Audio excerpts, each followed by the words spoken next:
Coming up, it's a crispy classic.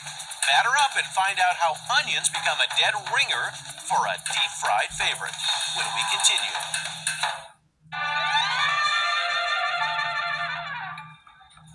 Welcome back to Unwrapped. I'm Mark Summers, forking out the fun facts on crispy snacks like onion rings. Bet you didn't know that during the Middle Ages, doctors prescribed onions for everything from headaches to snake bites. And today, they're fried up to create a crispy finger food. So let's take a look at how one factory is making millions of these circular snacks.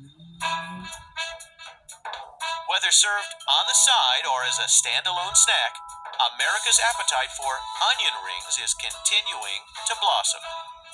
Well, it's an interesting trend right now. Onion rings actually are on the increase. They had always been number 2. And the appetizer experts at Wahoo Appetizers in Boise, Idaho, have been running loops around the onion ring since the mid-1950s. We were the original onion ring manufacturer. We were the first to take what was usually done in the back of the house of the restaurant and take a very complicated process and try to do it in a factory setting where that was more uniform and remove the work from the back of the restaurant. Each batch of Wahoo's rings starts with a special variety of onion. We use exclusively Spanish sweets. We need an onion that's very round so that we can cut perfect rings out of it. Once the onions unload, a special conveyor captures them for the ride to peeling. Inside the peeler, sharp blades cut off not only the ends of the onions, but their first 2 outer layers as well. Once that's done, not much remains for rings. Less than 50% of the onion that you start out with actually makes it into a finished onion ring. Next, the peeled onions slide into holders, then drop down for slicing into rings.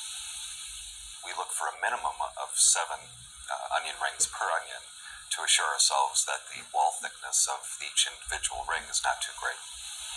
And because onions are renowned for their tear-jerking powers, workers in this area must wear masks to combat the strong smell. Even with the first cut of the onion, the sulfuric acid is released, and sulfuric acid causes the tearing sensation that people have when they cut onions.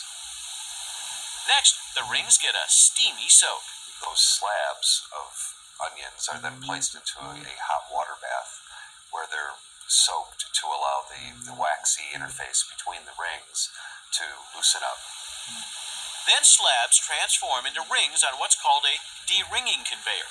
Here they bounce around until the rings separate. From this point, the onions head in 2 distinct directions in texture and taste.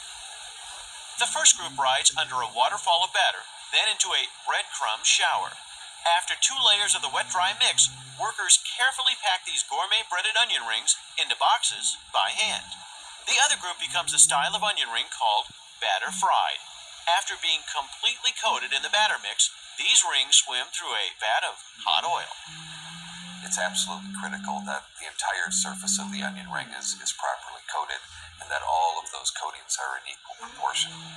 The partially fried onion rings are then flash frozen and measured into bags. Once these onion rings reach a restaurant or your kitchen, the cooking is completed. And wherever they're enjoyed, Wahoo's has a tip to improve the eating experience. And the secret is after they come out of the fryer to let them cool for about 1.5 to 2 minutes. Because when you bite into that onion, then you will bite cleanly through so that you won't get an onion string that burns your lips or burns your chin.